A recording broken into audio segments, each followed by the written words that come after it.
El amor misericordioso es principio y fundamento de la vida cristiana. Es primario y fundamental, como nos recordaba Juan Pablo II en su carta encíclica Dives in Misericordia, ricos en misericordia.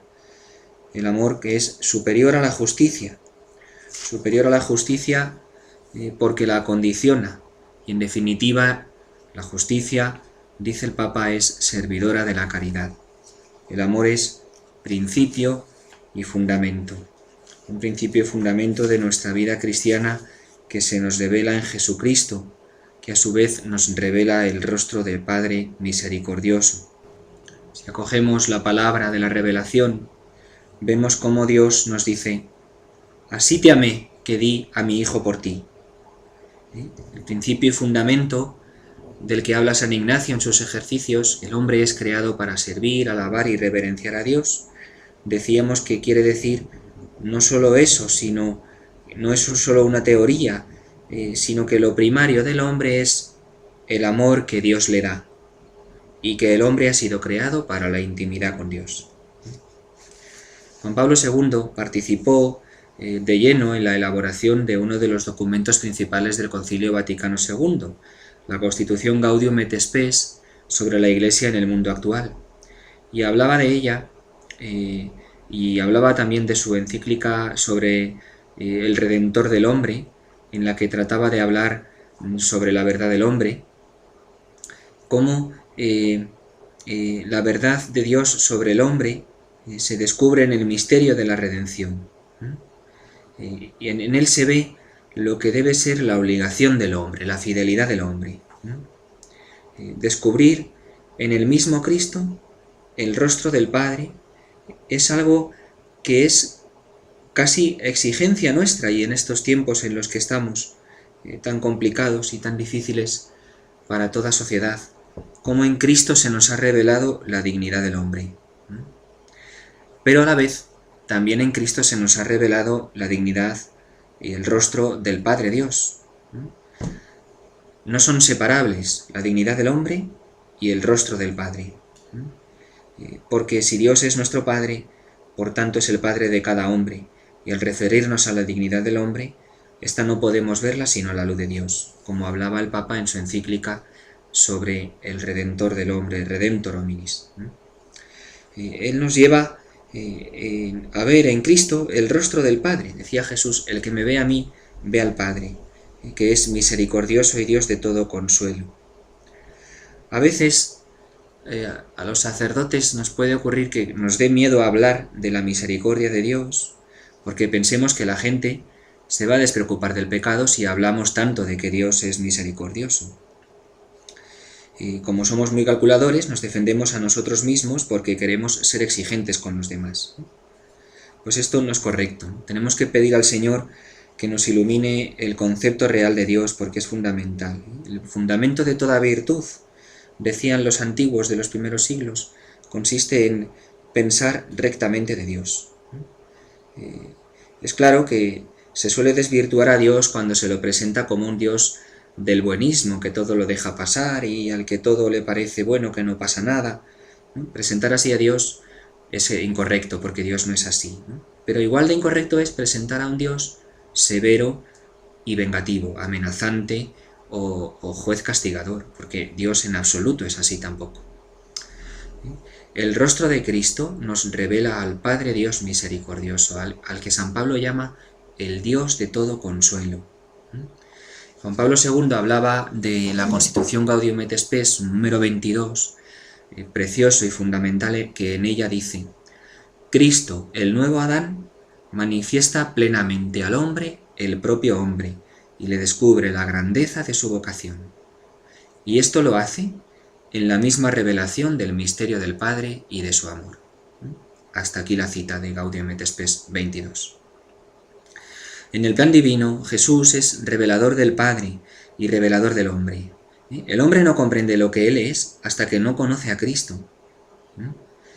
Cuando se revela cómo Dios ama a ese hombre, entonces es cuando el hombre comprende cuánto vale, puesto que Dios le ama así.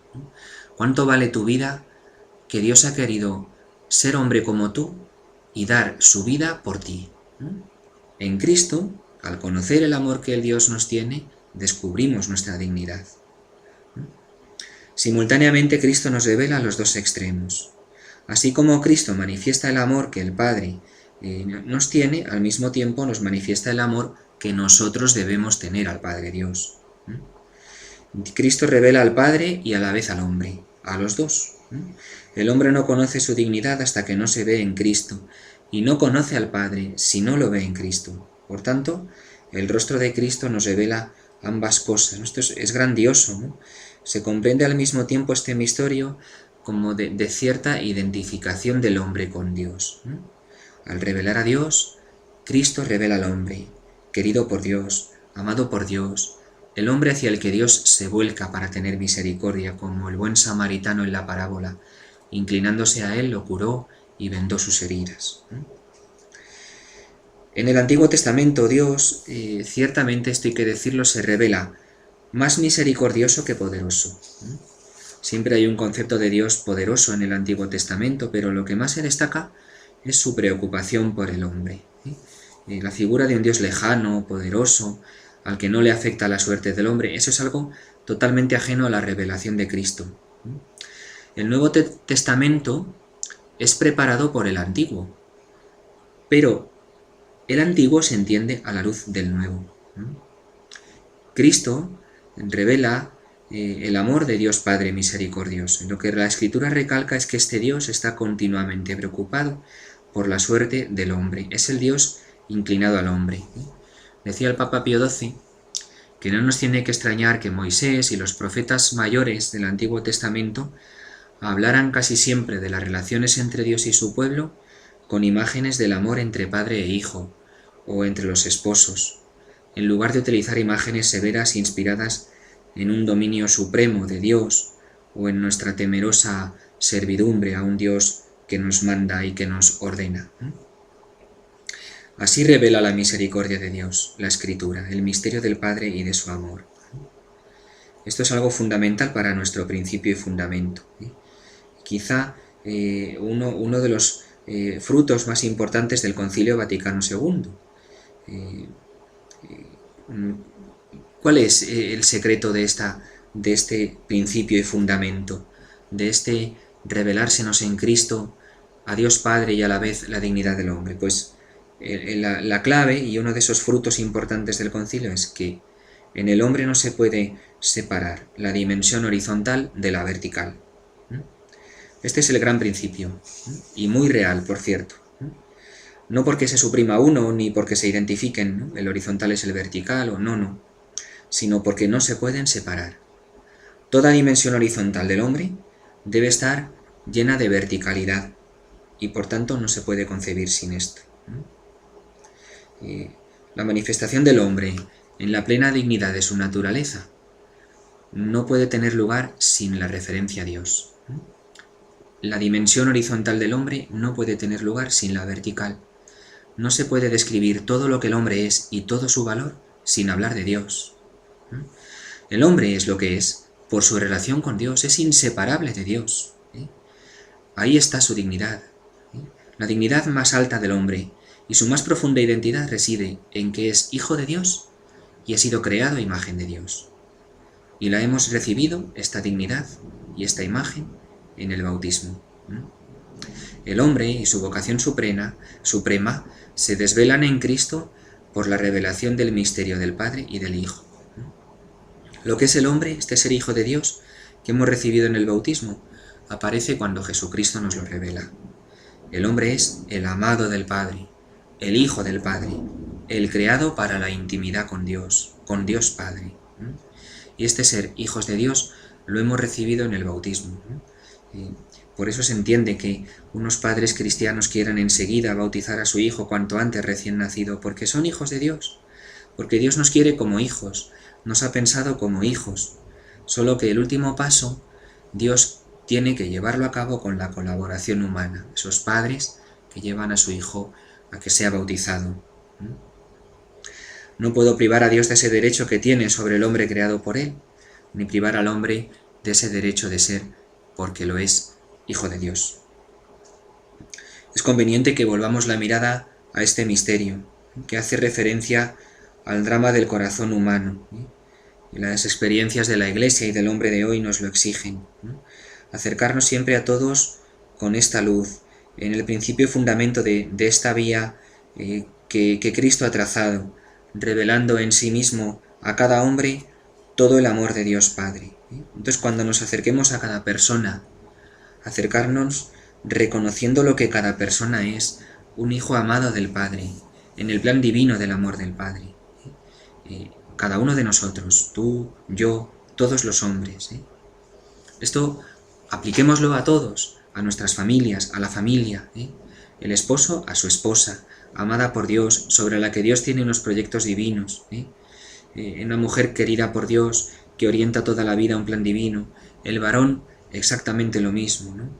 Cómo debemos ser todos colaboradores del Padre, ¿no? Y aquí una palabra sobre el matrimonio, ¿no? El amor es una verdadera consagración.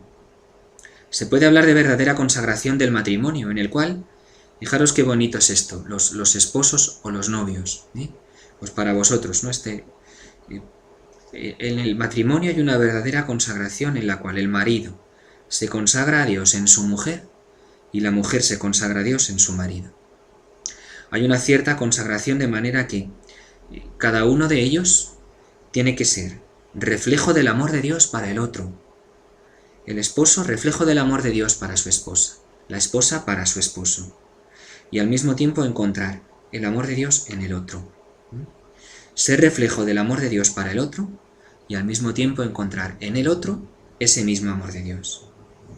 Esto es una visión de fe real, la visión de la creación, de cómo Dios ha querido las cosas y de su plan de amor para todos los hombres y en el matrimonio.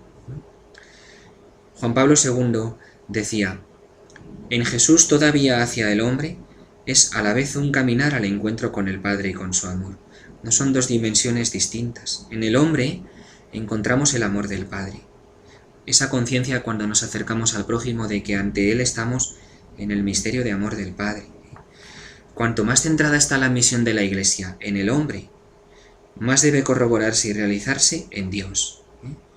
Cuanto más antropocéntrica, es decir, cuanto más en el centro esté en el hombre, la misión de la Iglesia, más teocéntrica es al mismo tiempo. Es decir, cuanto más está el hombre en el centro en la misión de la Iglesia, más debe estar también en el centro Dios. Cuanto más me fijo en el hombre, tengo que ver más el amor del Padre y de Cristo a ese mismo hombre. Este poner en el centro a Dios y este poner en el centro al hombre muchas veces se ha separado, se ha acentuado solo uno de los dos. Y sin embargo, ambas cosas a la vez, inseparablemente, es un principio fundamental, quizá el más importante de todo el Vaticano II. Nuestro principio y fundamento sea este. Ver siempre al hombre en el plan de Dios, en su dignidad real de Hijo de Dios Padre, cada uno de los que nosotros nos encontramos cada día, cada ser humano, nuestro prójimo. Valorar esta realidad, esta dignidad de hijos de Dios recibida en el bautismo, llamados a vivir en la intimidad del Padre, pero en la vida real de cada día en la que Él nos coloca cuando mañana tengamos que levantarnos para ir a nuestras ocupaciones. El sentido de todo está en Cristo. La realidad íntima y fundamental que hay en el fondo de toda existencia es el amor persistente, misericordioso, callado y sencillo, pero permanente y fiel de Dios, que permanentemente se entrega y nunca nos deja y a la vez siempre nos respeta y nunca nos violenta, que se inclina a cada uno de nosotros y nos entrega a su Hijo para que nos salvemos.